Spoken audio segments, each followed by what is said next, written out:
think I'd learn to watch where I'm walking by now, but I haven't. On the bottom, on the top, belly to belly, and we just don't stop.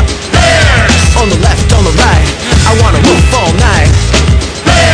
On the bottom, on the top, belly to belly, and we just don't stop. On the left, on the right, I wanna hoof all night. Hey everybody, it's Jason, your Wednesday Bear. Today is Wednesday, January 7th, 2009, and the question this week is Vincent's week. Vincent, or Monday Bear. He asks us, accidents happen. What are the most boneheaded or entertaining ways you have managed to hurt yourself? I've got a story for this one. When I was, well no, not when I was younger. About a year ago, I was living in a different apartment. And I was by myself, and I was just cleaning out a closet. It was one of those big, tall closets. And what happened was, I left the closet door open, and I was bent down. And there was two closets. There was one on the bottom and one on the top, and I left the top closet door open. And when I stood back up, I stood up really fast, and the corner of the closet door was still there, and it met with the back of my skull right here, really quickly. And it kind of just knocked me down on the floor because it hit me so hard, or I hit it so hard. And I wasn't really passed out or anything, but then I woke up, or got up, and I felt my head and I felt blood. And I started freaking out because I thought, like I saw on TV or something, that if your head's bleeding you should be really concerned, which I think I'm right. But I kind of went overboard and I called 911, and a bunch of firemen come and rescued me. They came through the door and they like sat me on a chair in like the middle of my kitchen. They were like all around me, like checking me and touching me, and they determined that I don't need to go to the hospital, that it was just kind of like a little bump or whatever. But I don't know if that was really that entertaining. But that is my most entertaining story of being hurt. So thank you for that. The only ones that really come to mind really are when I was a little kid. And this is one I actually don't remember. My parents told me when I was a little kid that I like to grab things a lot. And I actually, I went behind a Volkswagen, if you remember what a Volkswagen is, while it was running. And I grabbed the tailpipe. Okay? And I seared my hand, or I burned my hand really bad. Really bad. And they had to take me to the hospital for that. And how could they not know I was gay? I was grabbing the tailpipe of a Volkswagen, and it was hot. Anyway, embarrassing. A lot of them involving my head. 3rd grade, a kid dropped me up and picked me up and dropped me on my head.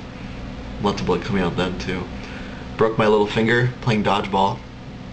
Caught a ball and it went like that. Oh, God. And about once a year, every single year, I'll be walking by a desk or a chair. And I will be barefoot, and my little toe will tend to separate from my foot, get caught in between something, and go like that. But I'll be walking really quick, so I'll be like, Ksh! And I'll be screaming and cursing. About once a year that happens. I don't think anybody else asked any questions this week. The challenge this week also was to discuss our favorite movies or our favorite books. And since I only have one book that I liked since I was a child, and my husband will kill me if I tell you what it is, I will instead do movies. My 5 favorite movies, I actually own them, and I will go through them. And these are movies everyone should watch at least once. My number 1, well no, I'll go 5 to 1 because that's more exciting. It's kind of like a countdown type of thing, like on MTV. So my number 5 favorite movie of all time, as of now, is Once.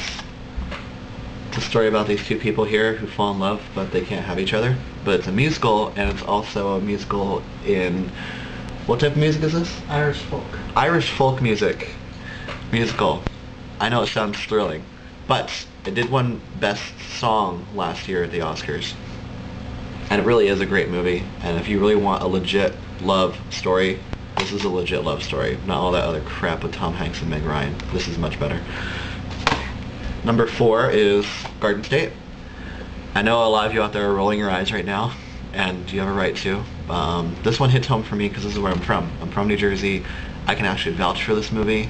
the way they treat New Jersey in this movie is New Jersey. This is totally New Jersey, 100%. It's just so great. I think Zach Braff's hot, by the way, and again, you may be rolling your eyes, but I think he's hot. And Natalie Portman's just adorable in this movie, and she's not really good at being adorable, especially in most of her other movies. So she pulls it off really well. And sorry, Peter Sarsgaard, I wanted to call him Jason. He's pretty good too, although I didn't really pay much attention to him. Garden State. Number 3, Across the Universe. This makes me incredibly gay. Number 1, it's a Beatles musical. And number 2, it's just a visual masterpiece as far as I'm concerned.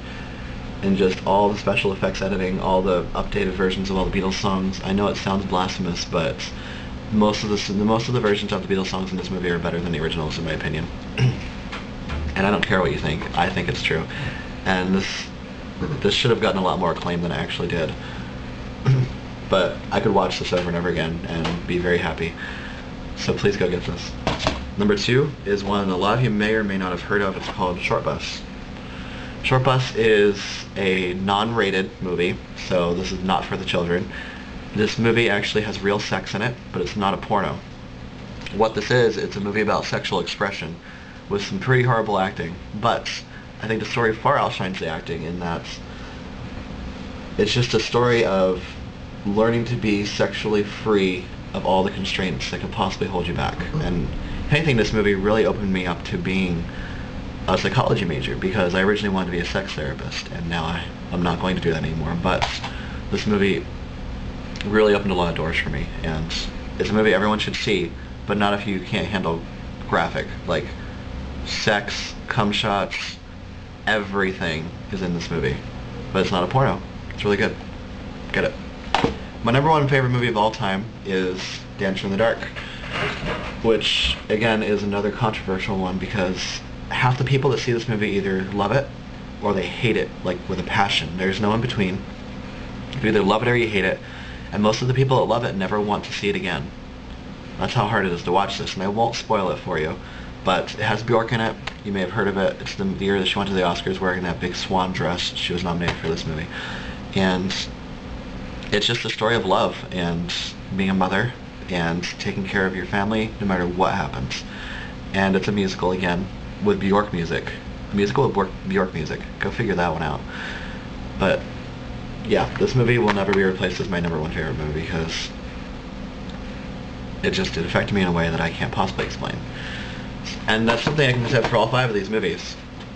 All 5 of these movies affected me. All 5 of these movies made me cry at the end. So they're worth it. Check it out. Good question, Vincent. Thank you. And I hope you feel better. Stay tuned tomorrow for Eric, who will probably start his video with a crotch shot or completely naked. Thank you guys. Bye.